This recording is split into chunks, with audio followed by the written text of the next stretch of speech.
Well, as you know, DMIT is just a brand new formula to know the inborn potential of a person. See, what happened? Basically, our brain is divided into 5 lobes.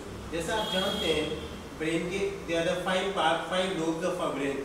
They are like prefrontal, postfrontal, parietal, occipital, and temporal. And NLP says the configuration of the brain is same everywhere. So, brain-wise, everybody should be equally potential. But what it is, we are seeing एक आदमी manager अच्छा है, एक गाता अच्छा है, एक खेलता अच्छा है. ये क्या है?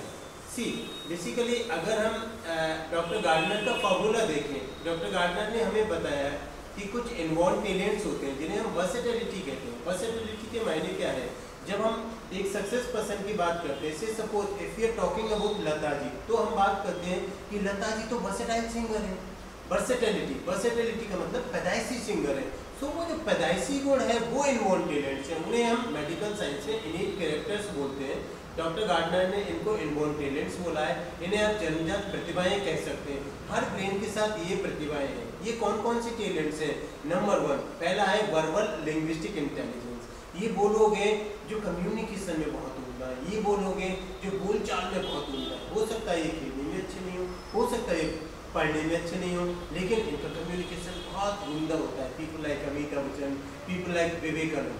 दूसरा इंटेलिजेंस है मैथमेटिक इंटेलिजेंस, लॉजिकल इंटेलिजेंस.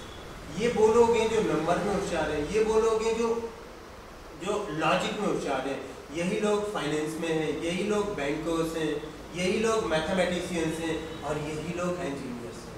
तीसरा इंटेलिजेंस होता है visual special intelligence. Visual special intelligence के मायने हैं एक्यूरेसी, बेसिकली टाइम और ऑब्जेक्ट की स्पीड को जज कर लेना. सी सपोज अगर आप क्रिकेट खेल रहे हैं तो आपको विजुअल स्पेशल बहुत स्ट्रांग होना चाहिए, क्योंकि जब बॉल आपके पास आ रही है कौन से टाइम पे आपको हिट करना है वो बात आपको पता चलेगी विजुअल स्पेशल से.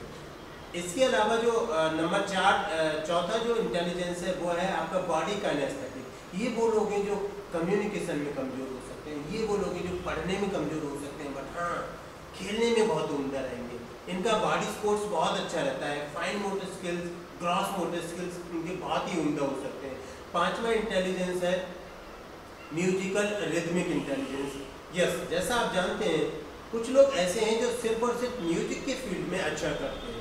सो म्यूजिक रिदमिकल वाले लोग वो हैं जो म्यूजिक के फील्ड में बहुत अच्छा करेंगे. हो सकता है पढ़ने में कमज़ोर हो सकता है मैथ में कमज़ोर हो सकता है खेलने में भी कमज़ोर हो. अगला हमारा जो इंटेलिजेंस है वो है इंटरपर्सनल. इंटरपर्सनल के मायने क्या है? ये वो लोग हैं जो दूसरों के बारे में सोचते हैं. ये वो लोग हैं जो सोचते हैं कि अगर मेरा नुकसान होता है तो हो जाए, दूसरों का नहीं होना चाहिए, सोसाइटी का नहीं होना चाहिए, ह्यूमन काइंड का नहीं होना चाहिए, ह्यूमन बीइंग का नहीं होना चाहिए. जब इंटरपर्सनल बहुत ज़्यादा बढ़ जाता है तो मालूम है कैसे लोग होते हैं? People like Mother Teresa, people like Mahatma Gandhi, people like Anna Hazare. और एक इंटेलिजेंस है हमारा वो है इंट्रापर्सनल, सेल्फ स्मार्ट. ये वो लोग हैं जो अपने बारे में सोचते हैं. इन्हें सोसाइटी से मतलब नहीं है, इन्हें समाज से मतलब नहीं, इन्हें दूसरे लोगों से मतलब नहीं है. ये मालूम है क्या सोचते हैं? दूसरे लोगों का नुकसान होता है तो होने दो, मेरा फायदा होना चाहिए. मालूम है ये कौन लोग हैं? ये वो लोग हैं जो वाइन का व्यापार कर रहे हैं. ये वो लोग हैं जो गुटखे का व्यापार कर रहे हैं. जब बहुत ज़्यादा इंटरपर्सनल बढ़ जाता है तो मालूम है क्या होता है? आपने सुने होंगे कई किस्से. ऐसे किस्सों में हम देखते हैं कि एक लड़का अपने घर से भाग गया या लड़की अपने घर से भाग गई और उसने किसी और से शादी कर ली, बिकॉज वो इंट्रापर्सनल था या इंट्रापर्सनल थी. उन लोगों को कोई फर्क नहीं पड़ता कि उनके समाज में, उनके घर में क्या फ़र्क पड़ेगा. They never think about their family, they never think about their society. और एक लास्ट इंटेलिजेंस है वो है नेचुरलिस्टिक फिजिकल वर्ल्ड इंटेलिजेंस. ये वो लोग हैं जो नेचर से जुड़ी हुई चीज़ों में बहुत उम्दा होते हैं. से सपोज अगर आप बिजनेस कर रहे हैं और अगर आप स्टोन का बिजनेस कर रहे हैं और आपका नेचुरलिस्टिक बहुत स्ट्रांग है तो आप एक नज़र में स्टोन को देख के पहचान लेंगे. अगर आपका नेचुरलिस्टिक कमज़ोर है तो हो सकता है आप बिजनेस कैसा करें, लेकिन पत्थर की समझ आपकी नहीं बढ़ेगी. तो ये हमारे 8 इंटेलिजेंस हैं. There are the 8 inborn talent जो हर ब्रेन के साथ है. अब क्या है, to some extent everybody is having this 8 type of involve talents, involve potential. लेकिन कोई 8 की 8 में होशियार है, कोई 8 में से 7 में होशियार है, कोई 2 में, कोई 3 में, कोई 4 में, कोई 1 में। यही कारण है कि एक आदमी गाता अच्छा है, एक खेलता अच्छा है, एक पढ़ता अच्छा है, एक मैनेजर अच्छा है, एक बैंकर अच्छा है। यही रीजन है। सी, जैसा मैं आपसे बात कर रहा था, ब्रेन के 5 लोग हैं। ये 5 लोग हैं हमारे। नंबर पहला है प्री फ्रंटल। प्री फ्रंटल सोचने, प्री फ्रंटल आपका पर्सनैलिटी का काम करता है, एग्जीक्यूशन का काम करता है। दूसरा है पोस्ट फ्रंटल, तीसरा है पैराइटल, और चौथा है ऑक्सीपिटल, और पांचवा टेम्पोरल। ये they are the 5 lobes of a brain. अब हमारा ब्रेन जो है, brain is divided into 2 parts, right brain and left brain. जो राइट ब्रेन के 5 पार्ट हैं, 5 लोब्स हैं, वो स्किल्स हैं, और जो लेफ्ट ब्रेन के 5 लोब्स हैं वो स्किल्स हैं। तो ये कुल मिलाकर के हमारे 10 स्किल्स हैं। एक नया साइंस है जिसे हम डर्मेटोग्लाइफिक्स बोलते हैं। डर्मेटोग्लाइफिक्स वो साइंस है जहाँ पर हम फिंगरप्रिंट्स की स्टडी करते हैं। ये बहुत ही पुराना साइंस है, अबाउट 500-600 ईयर्स अगो। पहले हम ये समझ रहे थे कि जो हमारा फिंगरप्रिंट्स है वो स्किन से रिलेटेड है, लेकिन डर्मेटोलॉजिस्ट ने जब इस पर काम किया और उन्होंने 200-300 साल काम करने के बाद अपने हाथ खड़े कर दिए और उन्होंने बताया ये जो फिंगरप्रिंट्स है ये स्किन का कमाल नहीं है, तब जाकर के 1925 में डॉक्टर किमिंस ने एक टर्म को पॉइंट किया और इसका नाम दिया डर्मेटोग्लाइफिक्स। डॉक्टर किमिंस ने हमें बताया कि जो डर्मेटोग्लाइफिक्स हैं, जो फिंगरप्रिंट्स हैं, ये ब्रेन के लोब्स को करस्पॉन्डेंट करते हैं। जब ड्यूरिंग द प्रेगनेंसी, जब हम बॉर्न में होते हैं तो 13 से लेकर 19 सेमेस्टर में जैसे जैसे ब्रेन के लोब्स बन रहे होते हैं वैसे वैसे फिंगरप्रिंट्स पर ये स्किन्स बनना चालू हो जाता है। तो ये जो फिंगरप्रिंट्स हैं ये हमारे ब्रेन को करस्पॉन्डेंट करते हैं। एक एक फिंगरप्रिंट्स में जो रेजेस हैं, जो लाइन है, वो हमारे ब्रेन के न्यूरॉन्स है। बेसिकली ब्रेन में कुछ नहीं है, कुछ नहीं है से मेरा मतलब है ब्रेन का जो कॉन्फ़िगरेशन है वो गायरीज और सल्काइज की फोल्डिंग और अनफोल्डिंग है। नंबर ऑफ न्यूरॉन ब्रेन की सेंसिटिविटी तय करते हैं। पोटेंशियलिटी तो सब जगह बराबर है, जैसे हम बात कर रहे थे brain wise everybody is equally potential, लेकिन सेंसिटिविटी अलग अलग हुई। पता है क्यों?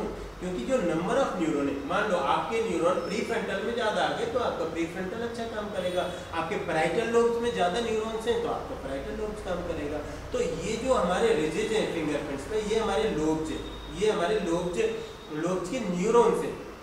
अब DMIT में हम लोग क्या करते हैं? DMIT में हम फिंगरप्रिंट्स को स्कैन करते हैं और इन स्कैन्स को हम लेबोरेटरी में भेजते हैं। लेबोरेटरी में 3 से 4 दिन तक इन पर काम किया जाता है, एनालाइजर पर डाला जाता है और वहाँ से नंबर ऑफ न्यूरॉन्स तय किए जाते हैं और तब जाके 3 से 5 दिन में एक रिपोर्ट तैयार होती है।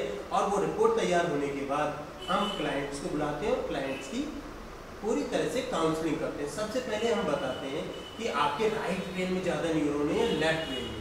नतीजा हम बता पाएंगे कि आपको बिजनेस करना चाहिए कि आपको जॉब करना चाहिए। जैसा आप जानते हैं जो राइट ब्रेन थ्योरी है, जिन लोगों का राइट ब्रेन ज़्यादा एक्टिव है वो लोग टू थिंक होते हैं, वो सोचते ज़्यादा हैं, करते कम हैं। They are the two think type person. They learn when they think over the object.